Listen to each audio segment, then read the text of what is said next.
সুপ্রিয় এসএসসিয়ান, তোমাদের মধ্যে অনেকে আমাকে জানিয়েছো ট্রান্সফরমেশনের কয়েকটি সমস্যার কথা।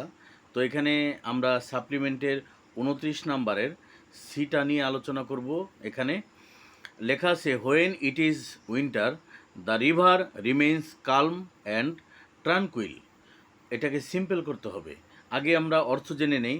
হোয়েন ইট ইজ উইন্টার, যখন শীতকাল, the river remains calm and tranquil, নদী থাকে শান্ত এবং শান্ত। কাল মানে শান্ত, ট্রানকুইল মানে শান্ত। তাহলে এখানে আমরা দুটোর শব্দর একটাকে এইভাবে ধরবো, নদী থাকে নীরব এবং শান্ত। এটাকে নীরব ধরবো, এটাকে শান্ত ধরবো। তাহলে খেয়াল রাখবে যে এখানে সিম্পল করতে বলা হয়েছে, তার মানে এটা আছে কমপ্লেক্সে, অর্থাৎ ডাব্লিউএস ওয়ার্ড 9টি, হু, হুইস, হোয়াট, হোয়েন, এগুলো যুক্ত করে কমপ্লেক্স করা হয়। তাহলে যখন তুমি দেখতে পাচ্ছ যে এখানে হোয়েন আছে, তাহলে এটা অবশ্যই কমপ্লেক্সে আছে, সিম্পল করব। এবং সিম্পল করার সময় এই ডাব্লিউএস ওয়ার্ডগুলো বাদ হয়ে যায়। তাহলে কিভাবে হবে? এবং এখানে হোয়েন আসে কখন? কোনো ব্যক্তিকে পরিচয় করাতে হলে হু আসে। কোনো বস্তুকে পরিচয় করাতে হলে হুইচ আসে। আর হোয়েন আসে হচ্ছে যখন তোমার সময়কে নির্দেশ করে। দেখো, উইন্টার মানে শীতকাল, তাহলে শীতকালে নদী থাকে শান্ত। তাহলে খুব সহজেই হবে, এখান থেকে শুরু করো। The river remains calm and tranquil in winter, উইন্টারের আগে ইন দিয়ে দাও। অথবা তুমি আগে ইন উইন্টার লিখে এগুলো বাদ দিয়ে ইন উইন্টার লিখে বাকিটা বসিয়ে দাও, বাস হয়ে যাবে। সিম্পল করা খুবই সিম্পল। হ্যাঁ, অথবা তুমি ডিউরিং দিয়ে করতে পারো। During winter the river remains calm and tranquil, অথবা the river remains calm and tranquil during winter, ব্যাস হয়ে গেল। এভাবে সময় নির্দেশ করে এরকম আরেকটা তোমরা আইটেম করে দেখো। The কুক্কু sings in the spring, অর্থাৎ বসন্তকালে কোকিল ডাকে। কুক্কু মানে কোকিল। তাহলে কোকিল গান করে, ডাকে না, সরি, বসন্তকালে কোকিল গান করে। তো এইটাকে কমপ্লেক্স করতে হলে, তাহলে দেখো, যেহেতু সময় নির্দেশ করছে, বসন্তকাল সময়, তাই না? তাহলে the কুক্কু sings when it is spring, তাই না? কত সহজ। When it is spring the কুক্কু sings, এভাবেও করা যাবে। আগে হোয়েন ইট ইজ স্প্রিং, পরে দ্য কুক্কু সিংস, এভাবেও করা যাবে। তো আশা রাখি এটা বুঝতে তোমাদের কোনো সমস্যা নেই। এরপর 32-এর C number, you should never disrespect or forget our martyrs, এটাকে ইম্পারেটিভ করতে হবে। তো তোমরা জানো যে ইম্পারেটিভ হচ্ছে আদেশ, নিষেধ, অনুরোধ অথবা প্রস্তাব। এই চারটা বিষয়ের বাক্যগুলোকে ইম্পারেটিভ বলা হয়। তাহলে ইউ শুড এখানে একটা তোমার অ্যাসার্টিভ সেন্টেন্স, তোমার উচিত, তোমাকে একটা অ্যাসার্টিভ হিসাবে মনে করিয়ে দিচ্ছে, বা তোমাকে একটা জিনিস কি বলবো, যে বুঝতে তোমাকে সাহায্য করছে, বা তোমাকে বোঝাতে সাহায্য করছে যে ইউ শুড, তোমার উচিত, নেভার রেসপেক্ট, নেভার ডিসরেসপেক্ট, মানে নেভার মানে কখনো নয়, ডিসরেসপেক্ট অসম্মান করা, অর ফরগেট অথবা ভুলে যাওয়া, আওয়ার মার্টাইজ আমাদের শহীদদেরকে তোমার কখনোই ভুলে যাওয়া উচিত নয়। তাহলে এটা ইম্পারেটিভ করবে কিভাবে? তুমি হয় আদেশ করো, নয় নিষেধ করো। তাহলে এখানে ইউ শুড নেভার, এখানে তোমার উচিত নয় বলা হচ্ছে, তাহলে আমরা নিষেধ করি, নেভার ডিসরেসপেক্ট। আমরা ভার্ব দিয়ে, আমাকে ইম্পারেটিভ করতে হলে ভার্ব দিয়ে শুরু করতে হবে। তাহলে নেভার ডিসরেসপেক্ট, কখনো করো না। এখানে ডিসরেসপেক্ট দিয়ে আমরা শুরু করতে পারতাম যদি রেসপেক্ট থাকতো। এখানে যেহেতু ডিসরেসপেক্ট এবং অসম্মান, এটা করা উচিত না, তাহলে নেভার দিয়ে শুরু করব। যদি আমার রেসপেক্ট দিয়ে শুরু করতে পারতাম, যদি বাক্যটা নেগেটিভ না হতো, লিখতে পারতাম রেসপেক্ট আওয়ার মার্টাইজ, আমাদের যারা শহীদ তাদেরকে কি করো, সম্মান করো, তাই না? রেসপেক্ট। আর ফরগেট না বলে বলতাম রিমেম্বার, যদি তোমার অ্যাসার্টিভ বাক্য হতো। কিন্তু এখানে বাক্যটা নেগেটিভ, এবং এইটাকে আবার করতে হবে ইম্পারেটিভ, আদেশ, নিষেধ, অনুরোধ। তো এখানে মোটামুটি নেভার দিয়ে একটা সরাসরি আদেশ বা একটা কর্তব্যের কথা ডাইরেক্ট বলা হচ্ছে, যে নেভার ডিসরেসপেক্ট, কখনো করো না, মানে সরাসরি করতে বলা হয়েছে। ইম্পারেটিভের নিয়মে এটা যে সরাসরি করতে বলা হয়, ডু দ্য ওয়ার্ক, কাজটা করো, ওপেন দ্য ডোর, দরজাটা খোলো, ভার্ব দিয়ে শুরু হবে। এখানে রেসপেক্ট হলো সম্মান করা, ভার্ব দিয়ে শুরু হবে, তাই হতো। কিন্তু বাক্যটা নেগেটিভের কারণে নেভার ডিসরেসপেক্ট, কখনো অসম্মান করো না, না বলা হচ্ছে, তাই নেভার দিয়ে শুরু হলো। যদিও নেভার ভার্ব না, নেভার হচ্ছে নাবোধক শব্দ। তাহলে never disrespect or forget our martyrs, ব্যাস হয়ে গেল। অর্থাৎ ইউ শুডটা বাদ দিলে বাকিটা লিখে দিলেই তোমার হয়ে গেল। আবার যদি এমন থাকে ইউ শুড বাদ, ইউ শুড নাই, এখানে তোমার never disrespect or forget our martyrs, তখন তোমাকে যদি বলতো এটাকে অ্যাসার্টিভ করো, তখন তুমি লিখতে ইউ শুড, ইউ শুড, ঠিক আছে, ইউ শুড নেভার ডিসরেসপেক্ট, এভাবে আমরা করতাম। এবার আসো, তাহলে আমরা এটার উত্তরটা দেখে নিই বইতে। দেখো এখান থেকে শুধু ইউ শুড বাদ দেওয়া হয়েছে, ইউ শুড বাদ দিয়ে never disrespect or forget our martyrs, ব্যাস হয়ে গেল। তাহলে এইটা এই যে নেভার ডিসরেসপেক্ট, অর্থাৎ এখানে কিন্তু আমাদের ভার্ব দিয়ে শুরু হলো কথাটা, নেগেটিভ ভার্ব দিয়ে, করো না, অসম্মান করো না। আর পজিটিভ ভার্ব দিয়ে হলেতে রেসপেক্ট, যদি পজিটিভ ভার্ব হতো তাহলে নেভার শব্দ আসতো না, respect or forget, remember our, এটার উল্টাটা হতো, ফরগেট না হয়ে রিমেম্বার আওয়ার মার্টাইজ, এই আর কি। তখন ওইভাবে থাকলে সেটার ইম্পারেটিভ কীভাবে হতো, সেটা হতো we should respect or remember our martyrs, এই হচ্ছে ব্যাপার।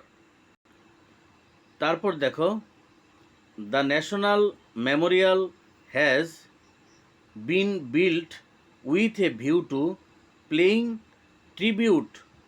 Paying tribute to their memories. আচ্ছা, দ্য ন্যাশনাল মেমোরিয়াল, এই যে আমাদের যে জাতীয় স্মৃতিসৌধ, জাতীয় মেমোরিয়াল স্মৃতিসৌধ, হ্যাজ বিন বিল্ট, নির্মাণ হয়েছে, বিল্ড মানে বিল্ড হচ্ছে বিল্ডের ভিতরি, বিল্ড, হ্যাজ বিন বিল্ড নির্মাণ হয়েছে, উইথ এ ভিউ টু, এই চারটা শব্দের অর্থ হচ্ছে লক্ষ্যে বা উদ্দেশ্যে। পেইং ট্রিবিউট, পেইং মানে প্রদান করা, ট্রিবিউট সম্মান, শ্রদ্ধাঞ্জলি, সব নিবেদন করা বা শ্রদ্ধা জ্ঞাপন করার জন্য, টু দেয়ার মেমোরিজ, তাদের স্মৃতির প্রতি, এই যে তারা আমাদের জন্য শহীদ হলো, আমাদের দেশকে স্বাধীন করার জন্য শহীদ হলো, এই স্মৃতির প্রতি শ্রদ্ধা জানাতে আমাদের national memorial has been built, আমাদের এই জাতীয় স্মৃতিসৌধ তৈরি হয়েছে। এটাকে কমপ্লেক্স করতে হবে। এখন দেখো, কমপ্লেক্স করার জন্য আমরা জানি যদি শুধু টু থাকে, এখানে উইথ এ ভিউ টু, শুধু টু, তাহলে কিন্তু so that, national memorial has been built so that we can pay tribute to their memories, এখানে টুর বদলে সো দ্যাট দিয়ে উই ক্যান পে আমরা দিতে পারতাম। কিন্তু এখন এখানে এই যে উইথ এ ভিউ টু এমন একটা প্রিপোজিশন, সাধারণত টুর পরে হয় V1, কিন্তু উইথ এ ভিউ টু থাকলে ভার্বের সাথে আইএনজি যুক্ত হয়, এখানে তাই হয়েছে। এবং এইটার জন্য টুর বদলে যেমন সো দ্যাট আসে, এখানে উইথ এ ভিউ টুর বদলে আসবে ইন অর্ডার টু, এরপরেও ভার্বের সাথে আইএনজি হয়, হ্যাঁ, ইন অর্ডার দ্যাট আসবে। এখানে যেহেতু টু থাকলে দ্যাট আসে, সো দ্যাট আসে, তাহলে এই উইথ এ ভিউ টুর জন্য আসবে ইন অর্ডার দ্যাট। তাহলে ইন অর্ডার দ্যাট এনে কীভাবে করতে হবে, এই যে দেখো এখানে আমি মুখে বলে দিতে পারতাম, কিন্তু তোমরা না দেখলে বুঝতে পারবে না, এই জন্য নিয়ে আসলাম। দেখো, the national memorial has been built, সব ঠিক আছে, আর প্রথমে এগুলোই ছিল, in order that, with a view to বা বাদ হয়ে in order that we can pay tribute, দ্যাটের পরে তো আর তোমার ভার্বের সাথে আইএনজি হয় না, we can pay tribute their memories. হ্যাঁ, এই হচ্ছে।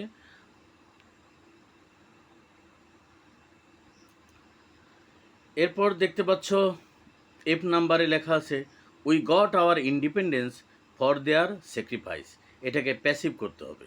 তো দেখো প্যাসিভ তাহলে অ্যাক্টিভে আছে, অ্যাক্টিভে আমরা তোমাদের পড়ানোর সময় সব সময় বলি অ্যাক্টিভ প্যাসিভের সময় সাবজেক্ট ভার্ব অবজেক্ট আগে নির্ধারণ করবা। দেখো এখানে উই গট আওয়ার ইন্ডিপেন্ডেন্স, এই যে উই হচ্ছে সাবজেক্ট, গট পেলাম, হ্যাঁ, গট হচ্ছে পেলাম বা পেয়েছিলাম, আওয়ার ইন্ডিপেন্ডেন্স আমাদের স্বাধীনতা, তাহলে সাবজেক্ট ভার্ব অবজেক্ট হয়ে গেল। ফর দেয়ার স্যাক্রিফাইস, তাদের আত্মত্যাগের জন্য, এটা হচ্ছে এক্সট্রা কথা, ফর দেয়ার স্যাক্রিফাইস তাদের আত্মত্যাগের জন্য, এটা বাড়তি কথা, এটা পরেই থাকবে। এই যে সাবজেক্ট ভার্ব অবজেক্ট, তাহলে অবজেক্ট করো, আওয়ার ইন্ডিপেন্ডেন্স আগে নিয়ে আসো, আওয়ার ইন্ডিপেন্ডেন্স, গট হচ্ছে গেট গট এবং V3 হচ্ছে গটেন, তবে আমেরিকান ল্যাঙ্গুয়েজে এখন গেট গট V3ও গটই বলা হয়, গটেন বলা হয় না।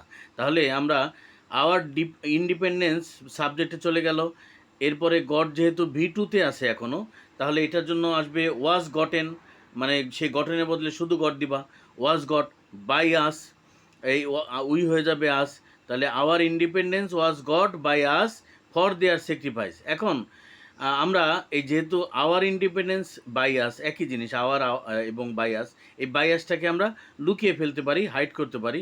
তাহলে কিভাবে বলা যায়? Our independence was got for their sacrifice, বাইয়াসটা আমরা অফ রাখতে পারি। দেখো এখানে তাই করা হয়েছে। আওয়ার ইন্ডিপেন্ডেন্স ওয়াজ গট, এখানে বাইয়াসটা লুকানো হয়েছে ফর দেয়ার, এইবার দেখতে পাবে আশা রাখি। আওয়ার ইন্ডিপেন্ডেন্স ওয়াজ গট, বাইয়াসটা লুকানো হয়েছে ফর দেয়ার স্যাক্রিফাইস। এখন যদি এইটা যেহেতু তোমার ওয়াজ গট, দ্যাট মিনস এটা প্যাসিভে গেল, এখন আবার অ্যাক্টিভ করতে হলে এই লুকানোটা সামনে নিয়ে আসতে হবে, বাইয়াস হয়ে যাবে we, we got our independence for their sacrifice. আশা রাখি বুঝতে পেরেছ। তারপরে দেখো, দেয়ার কারেজ, তাদের সাহস, ওয়াজ মোর পাওয়ারফুল, ছিল বেশি শক্তিশালী, দেন দেয়ার উইপেন্স, উইপেন্স হতো তাদের অস্ত্র। এই যে যারা দেশকে স্বাধীন করেছিল তাদের অস্ত্রের থেকে বেশি শক্তিশালী ছিল তাদের সাহস, সাহসের কারণে আমরা তাদের দ্বারা দেশকে স্বাধীন করতে পেরেছে তারা। তাহলে এটাকে পজিটিভ করতে হবে, অর্থাৎ পজিটিভে আমার এই যে মোর পাওয়ারফুল, তাহলে এই মোরটা থাকবে না, অ্যাজ আর অ্যাজ আসবে, তাহলে কি দেব? আমরা লিখব দেয়ার উইপেন, তাদের অস্ত্র, was not as powerful as their courage, তাদের যে সাহস, বা so powerful as their courage, এভাবে দিতে পারি। কী লিখব? যে দেয়ার উইপন, এটা নিয়ে আসবো প্রথমে, their weapon was not so powerful then their courage, তাদের সাহসের তুলনায় বেশি শক্তিশালী ছিল না তাদের অস্ত্র, অস্ত্র শক্তিশালী ছিল না, শক্তিশালী ছিল তাদের কি মনোবল, তাদের সাহস। তাহলে এখানে দেখো কিভাবে করা হয়েছে, দেয়ার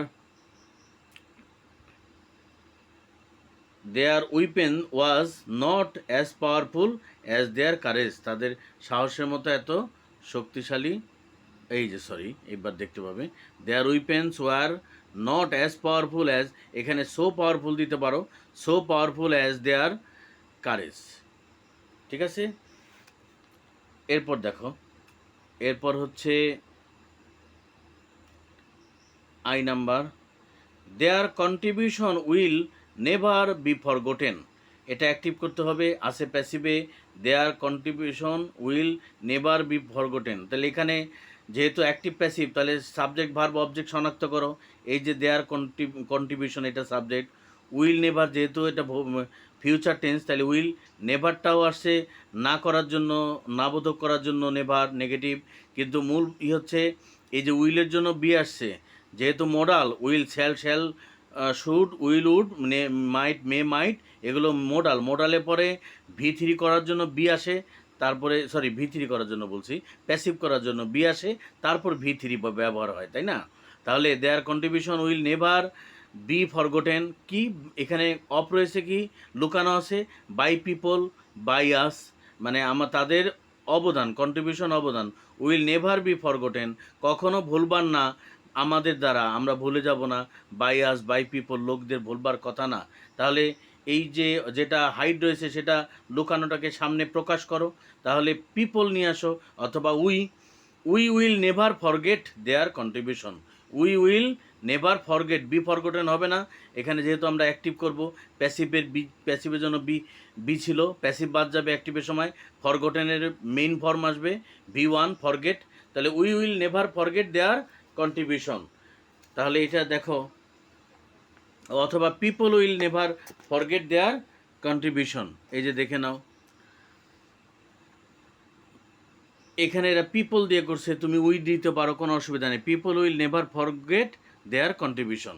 আশা রাখি সবকটি বিষয় তোমরা বুঝতে পেরেছো। খোদা হাফেজ।